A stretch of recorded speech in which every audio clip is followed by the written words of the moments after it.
Dans les colonnes de l'Opinion ce mercredi, une députée de la majorité s'est plainte de la baisse de ses revenus après son élection.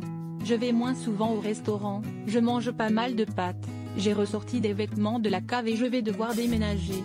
C'est l'étrange déclaration faite par une députée de La République En Marche, auparavant chef d'entreprise, dont les revenus sont passés de 8 000 à 5 372 € net par mois depuis son élection. Dans l'Opinion ce mercredi, l'élu se plaint, en off, de sa baisse de revenus et explique avoir dû changer ses habitudes.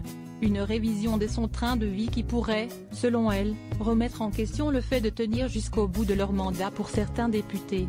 Je n'ai jamais autant bossé pour si peu. La députée est arrivée sur les bancs de l'Assemblée à l'issue de la dernière élection législative, à l'instar de nombreux autres députés l'ORM. Entre eux, la question de la baisse du pouvoir d'achat est d'ailleurs un sujet récurrent selon nos confrères. Je n'ai jamais autant bossé pour si peu, assure une autre députée, qui explique se sentir inutile tout en ayant un rythme de travail particulièrement intense.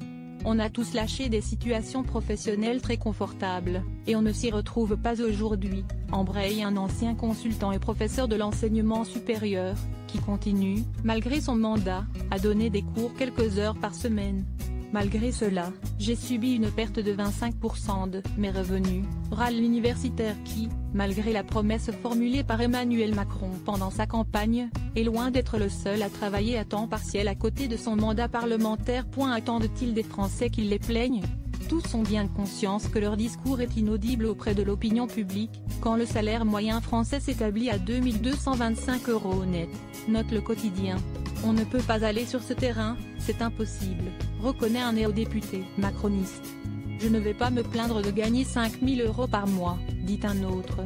Face à une aide-soignante, on sait qu'on ne peut pas dire ça, tranche un dernier, réaliste sur les finances des Français. Et pour cause, l'une de leurs collègues, infirmière anesthésiste dans le secteur hospitalier, a, elle, doublé ses revenus. Elle reste cependant une exception dans l'Assemblée renouvelée. 74 des 577 députés gagnaient plus de 100 000 € par an avant leur élection. Une situation financière qu'ils ne pouvaient pourtant ignorer avec de se présenter